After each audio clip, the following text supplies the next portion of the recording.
It's great to be here. Thank you, Xander, for that introduction, and to the Forest Stewards Guild for the opportunity to share our work today. So my name is Claire Borchter, and as Xander said, for the last 2.5 years, I've worked as the Wilderness Fire Research Fellow with research scientist Sean Parks at the Aldo Leopold Wilderness Research Institute, which is part of the Forest Service's Rocky Mountain Research Station in Missoula. So today I'm going to talk about the latest paper we produced titled Guardians and Gardeners, Managing Wilderness for the 21st Century. And that work was conducted by these lovely folks here that you can see. So in discussing our work, I'm also going to share some of my own experiences with wilderness and the ways in which my understandings of wilderness have evolved over the years, a story which may resonate with some of you here today. And then after this presentation, we're excited, my co-authors and I, to discuss these ideas further with all of you. So in this paper, we consider how long histories of Indigenous stewardship have influenced certain landscapes now designated as federal wilderness, and how these historical realities sit in tension with the dominant Western ideal of wilderness as wild and untouched lands best flourishing in the absence of human stewardship. We also look at the impacts of today's unprecedented ecological stressors on wilderness. Through the specific examples of climate-induced range shifts, increasing invasions by non-native species, and altered fire regimes, we examine the long-term, substantial, and negative effects of these stressors and the potential management actions that could mitigate them within wilderness. While federal wilderness areas have long been managed with a strict hands-off approach, we consider the consequences of choosing not to manage, both its limitations in recognizing and supporting Indigenous stewardship and in responding to the complex ecological stressors of the 21st century. Finally, we conclude by considering other conceptions of wilderness and wilderness management, asking, is it time to carefully, thoughtfully, and compassionately reimagine the dominant hands-off approach to wilderness management? So first, I want to start by introducing 3 important years. The first is 1963. This is the year that Howard Zahniser, the primary author of the Wilderness Act, published an influential article titled Guardians, Not Gardeners. In this article, Zahniser asserts that wilderness ecosystems should operate without man's management and manipulation. As he writes, with regards to areas of wilderness, we should be guardians, not gardeners. Zahniser asserted this guardians, not gardeners ideal in direct response to an earlier 1963 publication, the Leopold Report. The Leopold Report, commissioned by the Secretary of the Interior and led by Starker Leopold, son of the famed conservationist Aldo Leopold, advised managers to restore the ecological conditions within national parks through active management, with the aim of restoring the landscapes that existed prior to Euro-American colonization. As Leopold and his co-authors write in their report, so far, we have not exercised much imagination or ingenuity in rebuilding damaged biotas. It will not be done by passive protection alone. However, Zahniser viewed this approach as posing a serious threat to the wilderness areas within the national park system, and indeed to the wilderness concept itself. This brings us to our second important date, just 1 year later. In 1964, the Wilderness Act was passed into law. As a law, the Wilderness Act provides the highest level of land protection in the U.S. for landscapes designated as federal wilderness. Under the Wilderness Act, resource extraction like logging and mining, developments such as the building of roads and structures, overflights by planes, helicopters, and drones, and even the use of mechanized equipment like chainsaws is all prohibited in order to maintain wilderness character. The Act legally defines wilderness as an area where the earth and its community of life are untrammeled by man, where man is a visitor who does not remain. This definition, particularly the use of the word untrammeled, calls back to Zahniser's earlier statement that ideally wilderness should be protected but left unmanaged by people. Yet the Act also calls for the protection and management of the natural conditions of wilderness. In this way, the Act seems to acknowledge a more practical understanding of wilderness, recognizing that some human stewardship may be necessary to maintain the natural conditions of wilderness ecosystems. Today, the National Wilderness Preservation System includes more than 800 federally designated wilderness areas in 44 states and Puerto Rico, amounting to nearly 112 million acres of land. This brings us to our third very important date, or I should say very important to me. In 2006, I had my first ever experience in wilderness. As a 15-year-old, I traveled from my hometown in Iowa to the Boundary Waters Canoe Area Wilderness in northern Minnesota, where I paddled into the wilderness with my classmates on a school trip.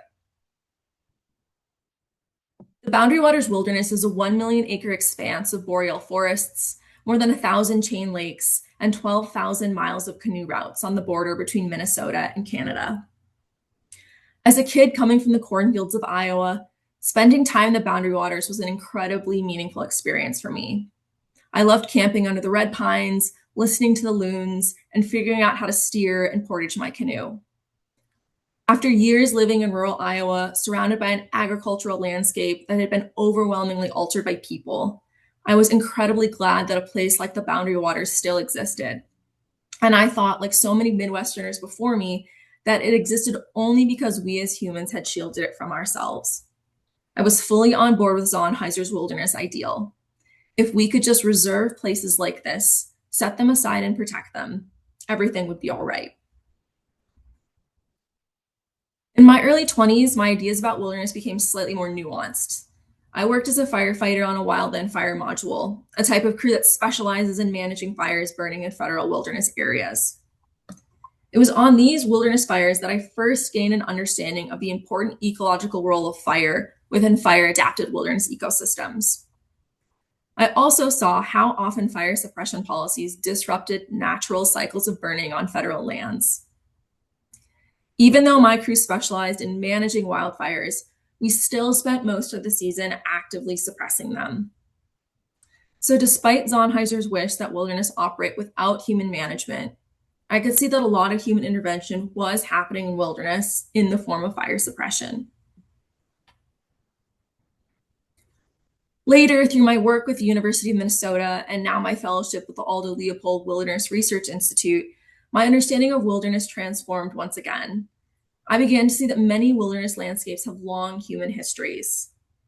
What we today call the Boundary Waters Canoe Area Wilderness was and remains the ancestral homelands of the Anishinaabe. The Gila Wilderness in New Mexico, the first wilderness to ever be designated in the US and the entire world, is directly adjacent to the Gila Cliff Dwellings National Monument, which protects the dwellings of the ancient Mogollon peoples, once longtime inhabitants of the region. In Washington, the Indian Heaven Wilderness has a legacy as a summer gathering place for many Northwest tribes, where intentional burning was long used to steward huckleberries. And in the Selway Bitterroot Wilderness in Idaho and Montana, oral histories and archaeological evidence indicate that Nimiipuu people lived in and around the wilderness for thousands of years. Here you can read an excerpt from one such oral history, which locates a Nimiipuu band in the heart of the Selway Bitterroot Wilderness.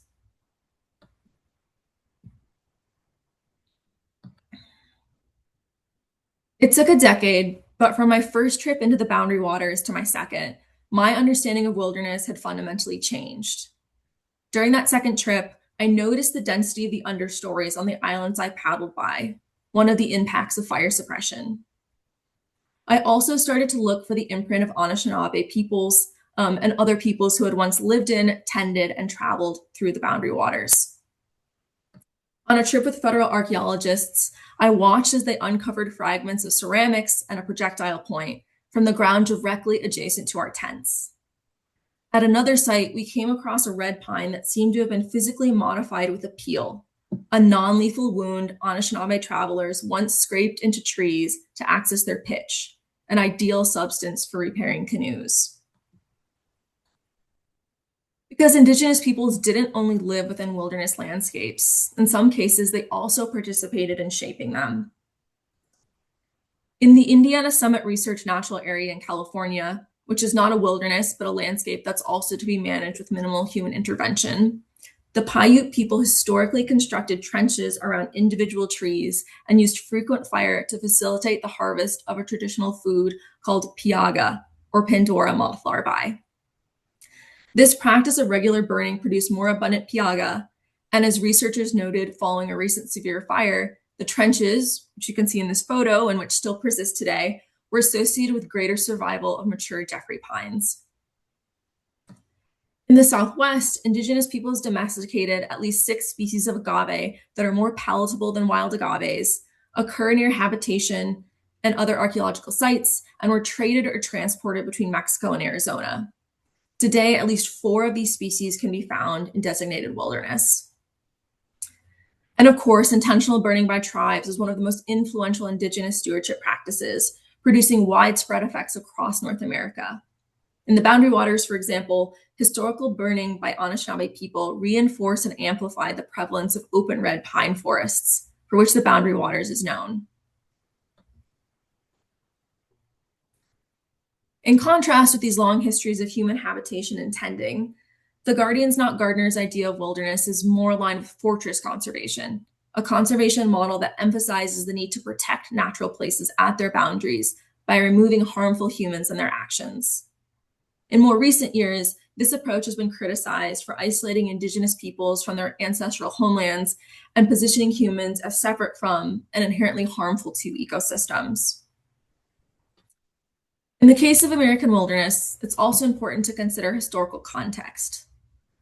Zahn-Heiser and other wilderness leaders were deeply concerned about the loss of wilderness landscapes during an era of rapid growth, settlement, and mechanization.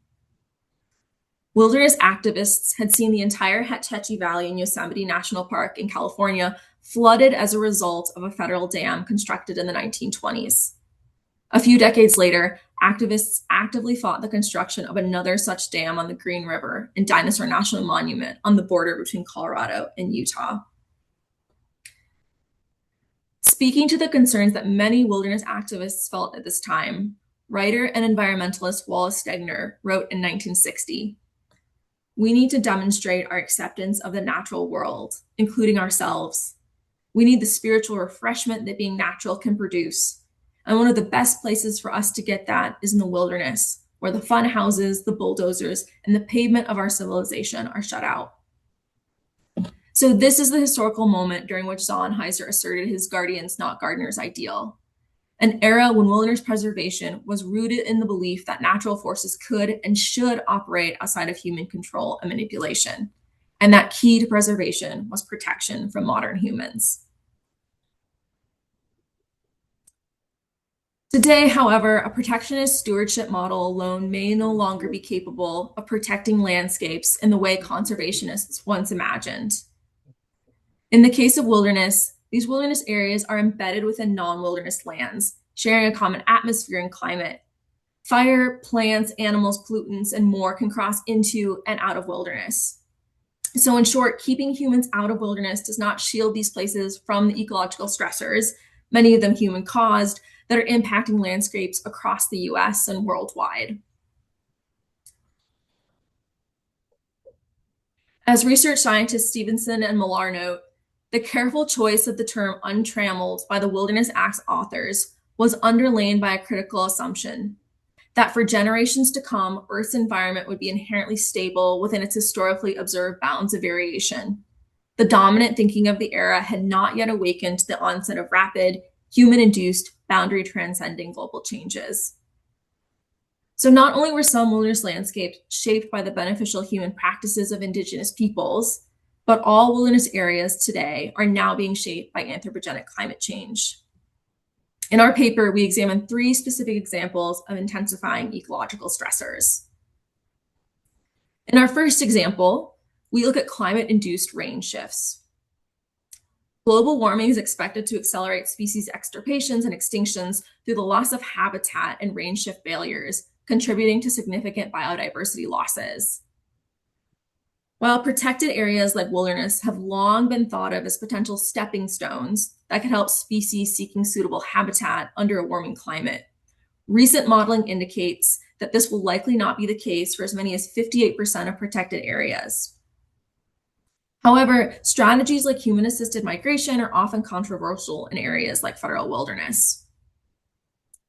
In the Scapegoat Wilderness in Montana, for example, a recent project to establish a conservation population of native West Slope cutthroat trout in a high elevation watershed considered an ideal refuge was proposed and then withdrawn. In the last century, populations of West Slope cutthroat trout have declined because of habitat loss, hybridization, competition with non-native species, and other factors, with climate modeling indicating that warming waters and changes to fluvial connectivity are likely to exacerbate habitat loss for this cold water species. In Montana, West Slope cutthroat trout remain in only 27% of their historical range and are genetically unaltered in just 2.5% of that range. The Scapegoat Wilderness Project aimed to establish a population of genetically pure West Slope cutthroat trout in a high elevation watershed whose waters are likely to remain cold even under predicted warming and are protected from invasion by non-native species by a 50-foot falls. The project planned to remove existing hybridized trout populations from the watershed with the use of a chemical fish poison, followed by stocking of native West Slope cutthroat trout over a 6-year period. While agency personnel viewed the project as aligning with legal requirements to conserve cutthroat trout in their historical range, responding to ongoing and predicted habitat losses from climate change, and contributing to efforts to prevent the species being listed under the Endangered Species Act, wilderness advocates took legal action to stop the project as inappropriate human intervention in wilderness. For cold water species such as West Slope cutthroat trout, whose survival may depend on cold water refuges, this example raises complex questions about the role of wilderness as a resource for species conservation. In our second example, we look at invasions by non-native species. Non-native species are major drivers of biodiversity loss in protected areas, and federal wildernesses are vulnerable to these invasions, with 56% of wilderness managers listing invasive species as a potential threat of high or very high concern. While coping with invasions by non-native species is not a new challenge, climate change may be a potent factor in increasing the number and severity of these invasions. One example of devastating invasion can be seen within whitebark pine populations, a keystone species that is culturally significant to tribes such as the Confederated Salish and Kootenai, and which is found in high elevation forests in the western US, including many wilderness forests. The range-wide decline of whitebark pine is attributed to a number of factors, including altered fire regimes, climate change, outbreaks of mountain pine beetles, and white pine blister rust, and invasive fungus. Whitebark pine was recently listed as threatened under the Endangered Species Act, with Forest Service assessments identifying white pine blister rust as an existential threat to the species' continued existence. High elevation wilderness areas in the western US could play a critical role in conserving whitebark pine. Currently, wilderness makes up more than 40% of the whitebark pine species range, with research indicating that more than 2/3 of the species range may lie within wilderness by the middle of the 21st century because of climate change. However, whitebark pine restoration efforts, such as the planting of rust-resistant seedlings, remains controversial within wilderness, with the 2022 National Whitebark Pine Restoration Plan listing wilderness restrictions as one of several challenges. Again, this example raises complex questions about federal wilderness. Are management actions to prevent major biodiversity loss acceptable? In our third and final example, we look at altered fire regimes. Across North America, historical fire regimes have been substantially altered through fire suppression, the removal of Indigenous peoples from their homelands, along with practices of cultural burning, and other factors such as intensive livestock grazing and landscape fragmentation. As a result, many of these landscapes are experiencing significantly less fire than they would have historically. As a result of these widespread fire deficits and the cascading ecosystem changes that occur in the absence of fire, such as unprecedented fuel buildup, contemporary fires are more likely to burn in ways that are uncharacteristically severe compared to historical fires. Like landscapes across the US, wilderness areas are experiencing the impacts of altered fire regimes, uncharacteristically severe wildfires, and other cascading negative effects. Within the Sequoia Kings Canyon and John Krebs wilderness areas, uncharacteristically severe wildfires have resulted in the massive mortality of giant sequoias. The 2020 Castle Fire alone killed an estimated 10 to 14% of all large sequoias in the Sierra Nevada range. In the Gila Wilderness, post-fire debris flows from a severe wildfire extirpated populations of Gila trout, a species federally listed as threatened. In the Mount Lassick Wilderness, fire exclusion and subsequent ecosystem changes are a major factor behind the listing of the Lassick's lupine as an endangered species. In other wilderness areas, uncharacteristically severe fires have heavily impacted historically forested sites. In photo D here, you can see how repeated high-severity fires have changed a forested site into a shrub field in the Dome Wilderness in New Mexico. In the Boundary Waters, researchers anticipate that without a major reintroduction of fire, the region's pine-dominated forests will significantly decline, with the potential for these pine forests to disappear within 150 years. This would not only be an ecological loss, but a cultural one as well. An erasure of vegetation patterns that were long shaped by the burning practices of the Anishinaabe people. In California, members of the Karuk tribe consider culturally modified landscapes like this one to be cultural knowledge archives, with the loss of these cultural knowledge archives impairing the ability of tribes to learn from their ancestors and the land. Yet prescribed fire remains controversial and rare within wilderness, even as it has been identified as an important tool in mitigating uncharacteristically severe fires and beginning to restore fire-adapted ecosystems. In the Boundary Waters, more than 49,000 acres were treated with prescribed fire between 2001 and 2016, significantly lowering fire intensity and severity during 2006 and 2007 wildfires. An additional 26,000 acres have been proposed for burning, with managers undertaking consultations with the Boys Fort Band of Chippewa, Fond du Lac Band of Lake Superior Chippewa, Grand Portage Band of Lake Superior Chippewa, and the 1854 Treaty Authority. However, this project is opposed by some wilderness advocates as a prime example of humans imposing their will on wilderness to try to create desired conditions rather than allowing nature to shape wilderness. One objection states, the Boundary Waters is not a fire-dependent landscape in need of human ignition.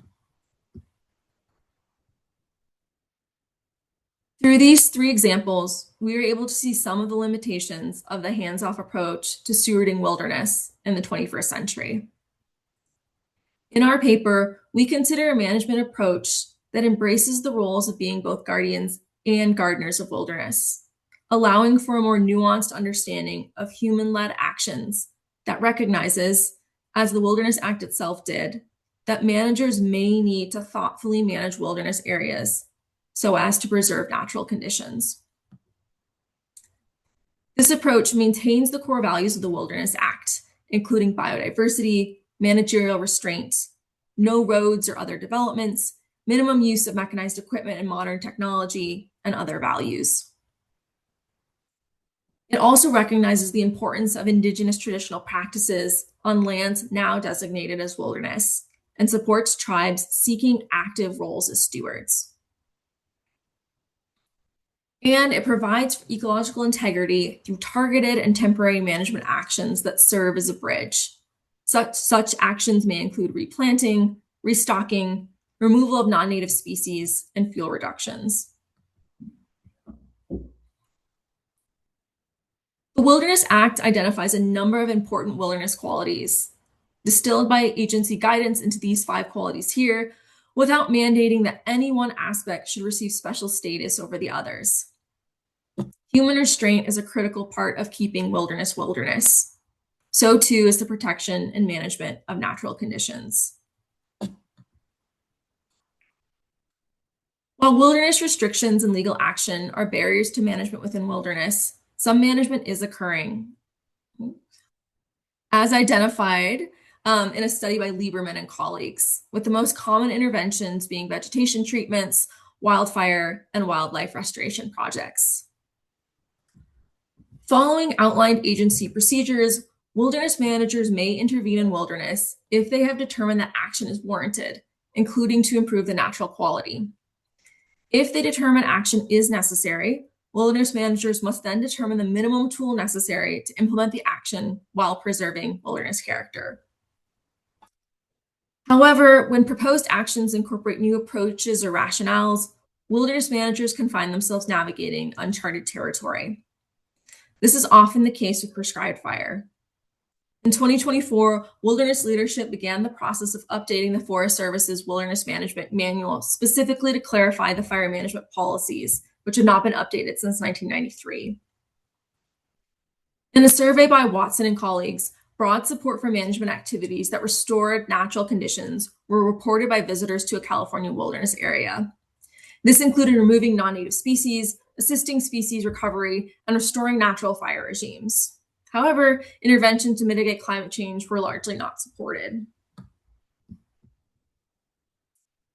Lastly, I want to acknowledge that interpretations of the Wilderness Act by federal courts affects wilderness management, especially in circumstances where legal action has been brought against proposed projects.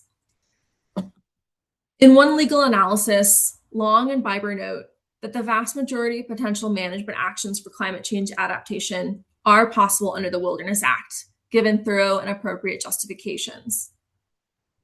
However, by contrast, Appel viewed the courts as generally expressing a purist, hands-off approach to wilderness, noting that this position may become increasingly complicated by climate change. Since its passage, the Wilderness Act has provided significant and meaningful protections to landscapes designated as federal wilderness. It has protected places that generations of Americans feel deeply connected to. For me, that first and unforgettable wilderness will always be the Boundary Waters. But while I still love the Boundary Waters today with the same intensity I felt when I first paddled into it, I now recognize that the future of this place may well depend on the thoughtful actions of humans, not our supposed absence, an ideal that overlooks both Anishinaabe legacies and long existing interventions like fire suppression. For many years, certain ideas, formed by time and place and often in response to real threats, have dominated mainstream Western understandings of wilderness. But there have been and continue to be other understandings of wilderness. In this timeline, we trace some of the different understandings and approaches to wilderness management. I want to highlight one of these points. In a 2000 study of tribal wildernesses and other protected lands, Stumpf notes that Indigenous management is often value-driven, recognizing deep spiritual connections between tribes and wildlands, centering reciprocity, ecological restoration, and cultural practices. In this approach, we see a management example that allows for human stewardship while foregrounding humility and respect. Recognizing that humans have, are, and will continue to influence wilderness ecosystems, I'd like to end with two questions. The first is it time to carefully, thoughtfully, and compassionately reimagine the dominant hands-off approach to wilderness management? And second, can we take on the responsibility with humility and restraint of being guardians and gardeners? Thank you for the opportunity to share this work. That went a little speedier than I anticipated, but hopefully we'll have some questions and discussion. Yeah, that was great, Claire. Yeah, I've got all sorts of my own questions, so I encourage participants to put their questions in the chat, and we'll read them out. You can also raise your hand, or there are few of us enough that we could unmute and you can speak up. And I know that many of your co-authors are on the webinar as well, so I invite any of them to join in.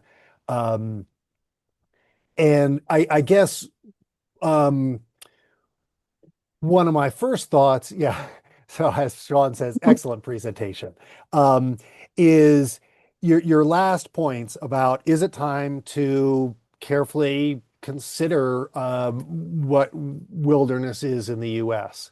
Um, and I guess one of the things we've been thinking about a lot at the Guild is this is a time at the federal level of um, deconstruction, we'll say.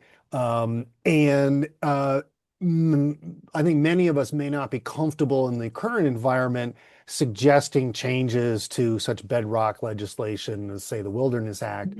But I guess I would say the answer to your question is yes, we need to start the conversations now because it's going to take a lot of talk. It's going to take a lot of discussion and visits and etc. Um, so that when the time is right, when we have a sort of legal framework that feels a little bit more stable, when we could open up some of these conversations. But I'll turn to some of these questions in the chat, or that are probably more to the point. So Sam asks, hypothetically, let's say an individual is an employee of an NGO, a non-governmental organization that advocates for large wilderness areas. How do you think this person and this organization could best advocate for a guardians and gardeners approach? Yeah, thanks for that question, Sam. I think I'm really interested in kind of the next project that I'm embarking on to look at wilderness areas that have successfully implemented prescribed fire. And in speaking with those wilderness managers, what has kind of helped them to do that. And I'm really curious to see if partnerships or at least discussion and dialogue with folks outside of federal agencies have led to greater success. With my assumption being yes, but I don't know that. That's something I really am interested in looking at. So I guess as working for a nonprofit in the environmental space, I think getting to know the federal folks in your area, talking to them, I think fire is something that a lot of people who maybe aren't necessarily in this field or are fire focused feel very leery about. We see horrible images on the news, and oftentimes that can make folks really uncomfortable with ideas about prescribed fire. And so I think a lot of public facing communication can really help people to better understand prescribed fire and burning. And I think that's something that an organization, a nonprofit, is especially well equipped to do within communities. So I guess it would my my ideas would be, yeah, those close connections with federal folks, at least beginning dialogue, and then also working within communities where you're already embedded and speaking outward. And I know, Sam, you're already doing some really great work, so thank you for that too. Great. And Sam, maybe I'll follow up with you. We have Guild staff based in Minnesota that's working a bunch on prescribed fire as well as other stewardship. Um, so Bert brought up maybe more articulately than what I was trying to say. He says, I'm concerned that changes in the Wilderness Act could be used by our current administration as kind of a Trojan horse to exploit their natural resources. How do we modify the constraints of wilderness intervention to do good and avoid that potential for exploitation? And maybe, Jonathan, if you want to unmute and sort of talk through your response so I won't have to read it. Oh, hi, sure. Can you guys hear me okay? Yes, thank you. Yeah.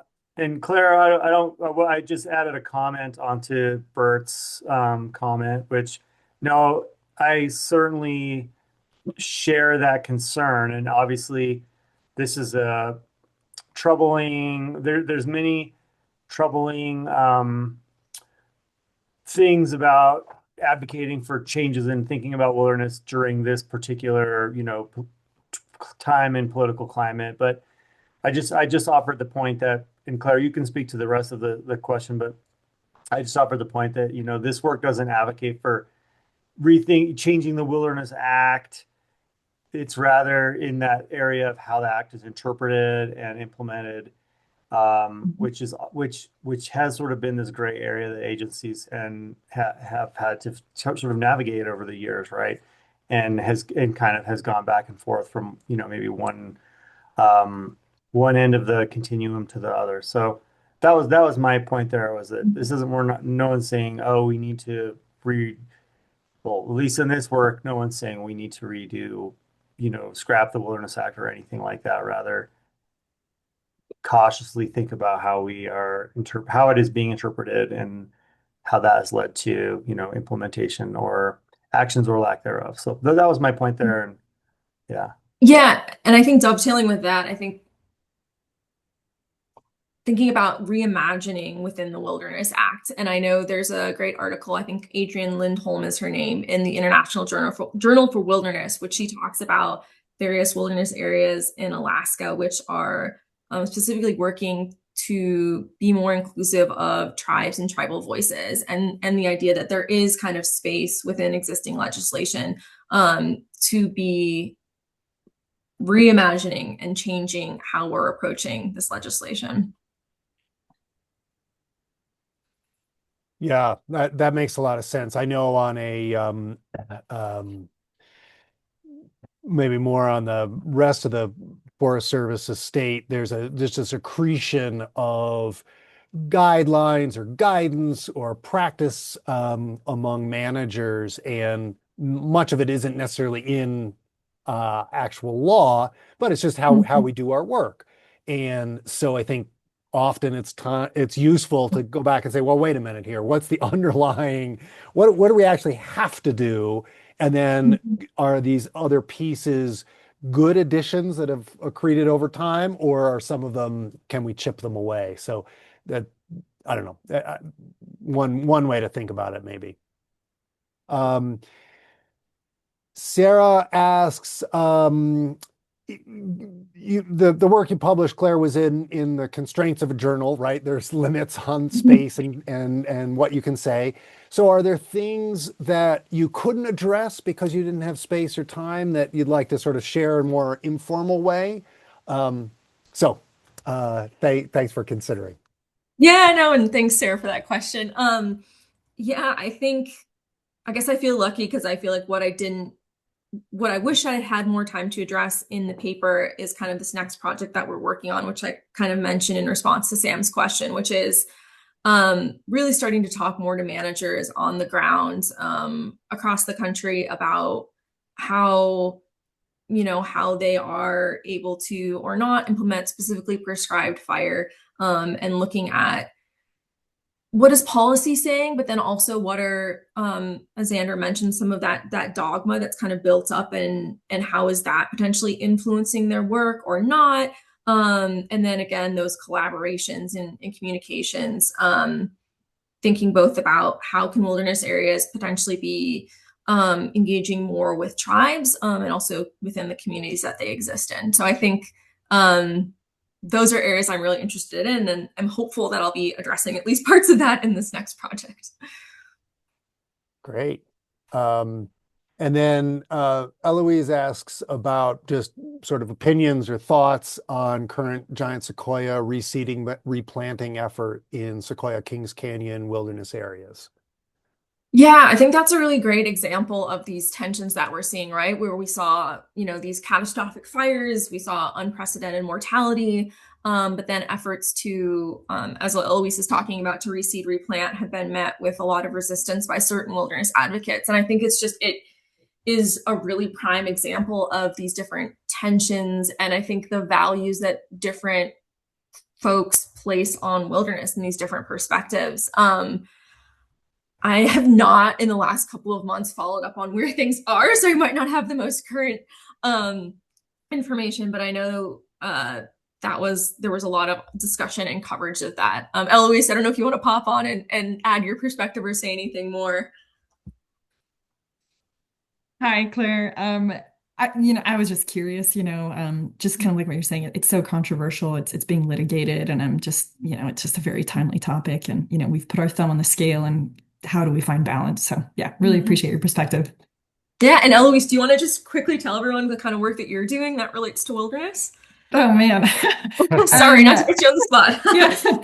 I am a grad student. Actually, Dr. Sean Parks, Dr. Jonathan Coop are on my committee, and I'm looking at vegetation and fire regime departure in wilderness areas specifically, and trying to find factors that are associated with some of those departures, and hoping to, I don't know, maybe guide adaptive fire management a little bit. But I'm weary about vegetation management. It's complicated. So yeah. Yeah, Thanks. definitely complicated. Um, let's go to John Hyatt. You raised your hand, and it looks like you're unmuted, so go ahead. Yeah. I think in part of, to make sense of this discussion, it's really useful to go back to the original impetus for formation of the Wilderness Society and all the legislation. If you look at what Robert Marshall and Robert Yard and Arnold Leopold said, their vision was that the greatest threat to wild lands was creation of roads. And specifically the Blue Ridge Parkway, which was really a jobs thing, was really what drove the whole wilderness movement. And if we look at the threats today, we look at logging and the call for more jobs in the timber industry and all that, we still see the jobs issue and economic development as the driver to destroy wild areas. And I think that Robert Marshall, if he were here today, he would say, we need to manage these areas so for health, for ecosystem health. And he would not have this purist attitude about you can't do anything in wilderness. And I've dealt with some of the land management agency people, and some of the stuff they have said is just mind boggling. Like, you can't do anything in wilderness. Dealing with invasive species, for instance, they said, if it got there naturally, then you can't do anything about it, which is totally contrary to, I think, everything having to do with logical land management. If you've got a really destructive, invasive, non-native plant, getting rid of it can really be critical to maintaining the ecosystem health. And the Wilderness Act never envisioned not being able to do things to maintain ecosystem health. So thank you. Yeah, thank you. That good addition. Let's see, we'll go. So Mike Fitzgibbons had a comment about U.S. Forest Service employees, and obviously it's drastically understaffed. There's talks about cutting another 2,000 positions from the Forest Service. So person power is definitely limited. And so trying to work and write the administrative pieces that would be necessary, monitor management, particularly under the proposed Fix Our Forest Act, are a real issue. And I think that gets back to some timing questions like this may not be the right, maybe we need to do the thinking now, but this may not be the time to make big moves on some of this, whether it's legislation or even sort of agency guidance. So the Guild, to Mike's point, the Guild didn't take a position on Fix Our Forest Act because we try to remain nonpartisan, non-political, and really focus on how to help stewards out in the woods do the best job possible, regardless of the sort of what happens in DC. And just sort of on the side, I would say there's some good things in Fix Our Forest Act. There's some support for prescribed fire, et cetera. But there are also some things that personally I don't like. So it's like much legislation, it's a mixed bag. Gonna rattle on here to Bob Purcell's point. So as a longtime thinker on wilderness, I'm glad he weighed in. And one of the things Bob points out, and Bob, feel free to unmute and talk about this, but even before the Wilderness Act, going back to sort of early colonization, et cetera, there's this philosophical and psychological framework that's based on this Western cultural perspective. And so I think there's a legitimate question that Bob asks here. How do we deal with that? And how do we deal with this idea?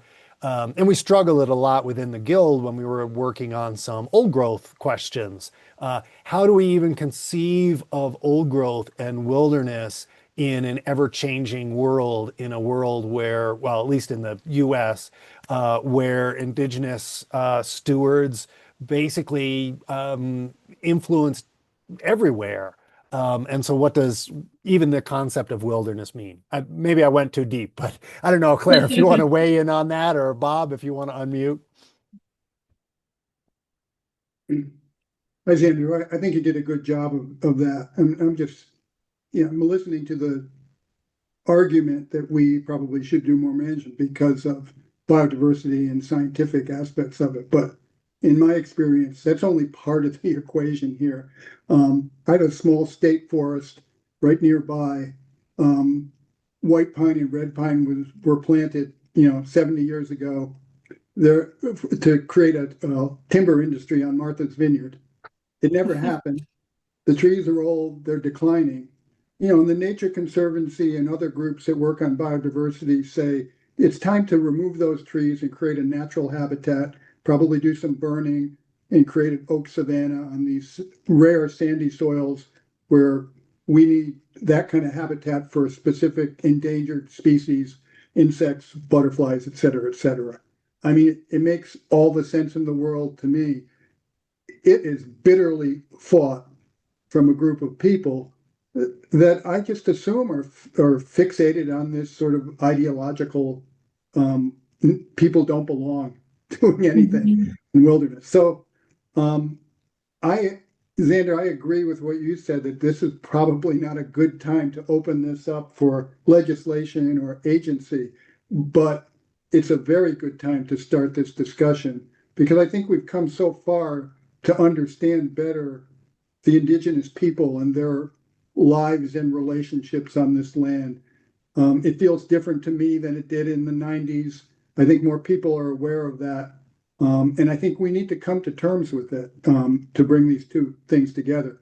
Great time to start the discussion and see where we can get on that. And then hopefully someday we can actually do something. And maybe that's in 3 years, but we'll see. Mm-hmm. No, I agree. I think there's some really excellent work being done by Indigenous scholars and knowledge holders. And I think one of the things that including some of my co-authors, I have to say, and I think one of the things that I think about is, I think also because, I've done more science writing and writing that's aimed at a more general public, is how much, as you're talking about, is just bringing these ideas to people who, maybe forestry isn't their life or their livelihood, but they care about the landscapes outside. And can we find ways to connect and communicate with them some of these ideas that might seem foreign at first? So I think that is something I'm excited about. Yeah.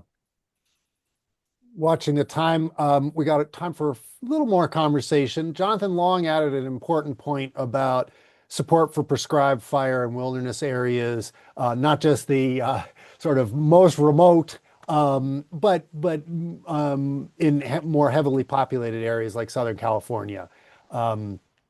And I think that's a really important point because there's a whole sort of set of concepts around wilderness that are tricky, but then fire and prescribed fire, managed wildfire, there's a whole other set of concepts and concerns there. And I think my experience here in New Mexico has been, say, prescribed fire in our Santa Fe watershed.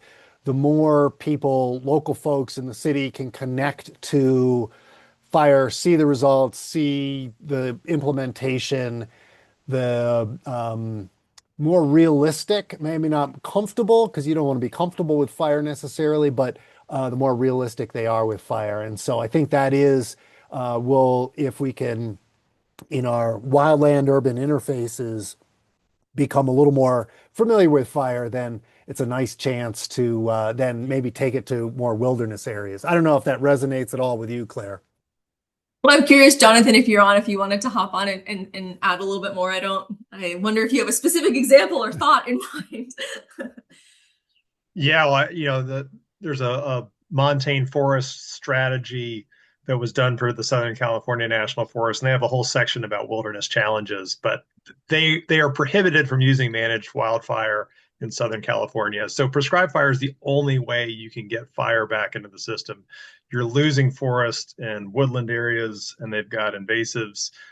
It's the only tool that you've got to work with right now. And then they've got issues around post-fire restoration, which also needs to be discussed. If you've got an environment in the middle of all these people with all these human impacts, including climate change, I think you've got to figure that out. And I think it's important to do it in those places, not just the easier places. Yeah, great. Thank you for adding that in. Vincent has a comment about advocating for both guardianship and gardening of wildernesses. And he points out that if there's a land trust, folks from a land trust or an NGO can connect with Indigenous partners and seek funding to secure lands that would ultimately come under tribal ownership and stewardship. And provides an example from the Nature Trust of New Brunswick in Canada. So that sounds pretty cool. I don't know, Vincent, if you want to unmute and just share a little more detail.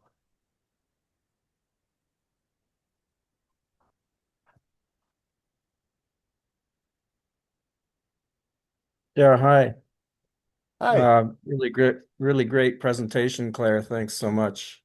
Very interesting, and I so much appreciate your background picture and the beautiful boreal forest.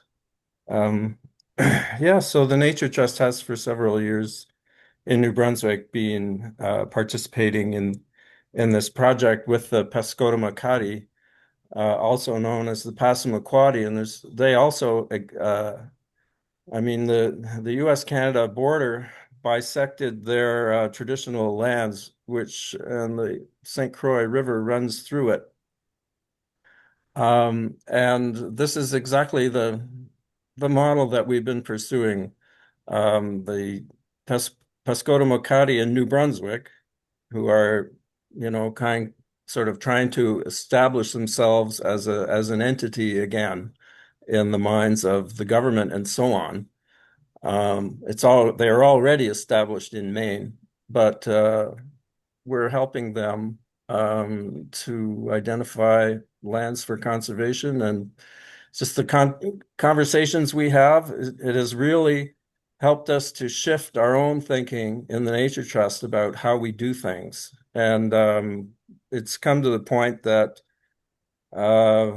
we've written to the federal government about our letters patent, because having a different focus that includes what Claire has been talking about is not reflected in our letters patent. So we had to kind of get that approved through the federal government, and they said, okay, so here we are, and things are moving forward. So I think so far, I can't say exactly how many acres but we might be into the thousands by now, and it's been an extremely satisfying project.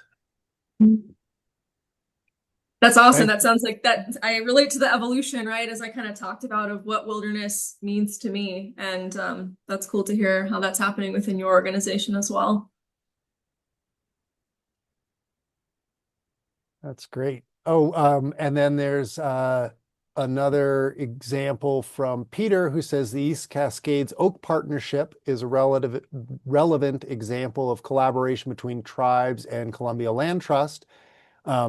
And then Lomakatsi Restoration Project is another great, they do wonderful work out in Oregon, particularly with prescribed fire and building that connection with Indigenous nations. So it's nice to see some good examples. Sometimes this work can be daunting at best, and I love the sharing of positive examples.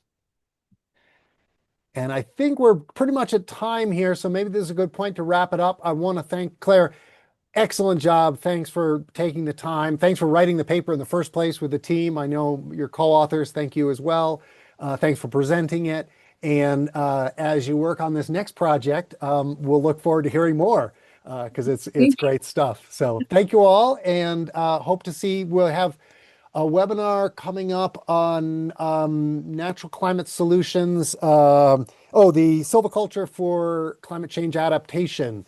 I think next month. So if you're not a guild member, check out our website, consider joining, and you can learn about the next webinar as well. So thanks all, and have a wonderful afternoon.